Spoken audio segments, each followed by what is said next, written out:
All right, well, a week ago today, marijuana was officially legalized across the country, and there have been a lot of questions since. So I brought in two experts. We have Phil and Colin from House of Hybrids, which is soon to be open here in Lloydminster, to answer all of the cannabis questions. So thank you for joining me today. For sure. Thanks for having us. Of course. So let's get started with, you guys will be opening soon, and a lot of people who maybe want to purchase cannabis have never actually had a retail experience as of yet, obviously because it wasn't legal. So when someone comes into House of Hybrids, what can they expect? Just a cool, relaxed, chill environment.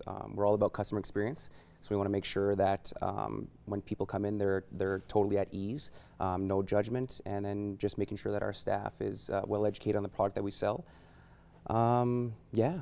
Okay, cool. And speaking of product, for people who just don't know really a lot about cannabis, can we kind of go over, the different types that you guys will have? And, a lot of people might not know what the difference between a Sativa and an Indica is. So where can they kind of start, and what is the difference? Yeah, so I guess basically you kind of touched on it. The biggest way to break it up would be a Sativa, Indica, and a hybrid. And so the differences between those would be a Sativa would be more of a energetic, uplifting type of feeling.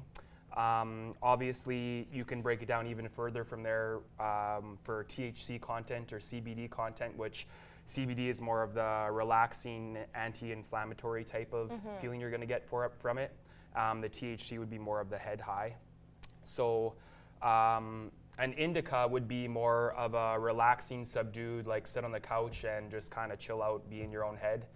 And then a hybrid is pretty much self-explanatory, just a mix between the two. So depending on, they'll have different percentages too. So you could have like a 75% Sativa, 25% Indica, and that would give you a little bit of both effects depending on how much of each you're looking for.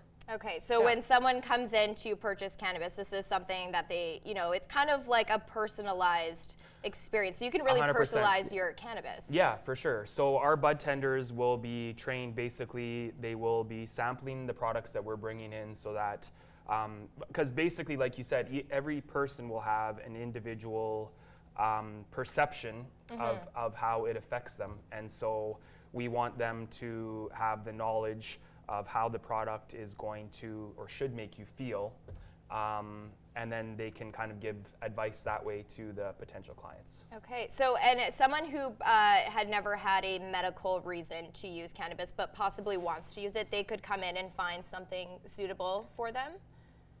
Absolutely. We're not allowed to give out any medical kind of advice. That's not our thing. We're recreational use. But obviously there's a lot of different effects that marijuana can offer to people with medical ailments or whatever. But like I said, we cannot offer any information towards that. But there are definitely different strains that can help you. Yeah, for sure. Cool. All right. Well, that's all the time we have for today's trending panel. So I want to thank you guys both so much for coming in and sharing your expertise. And they will soon be open here in the border city. House of Hybrids, Colin and Phil, owners there. So thank you so much for taking the time to sit down with me today. Thank you. Thanks for having us.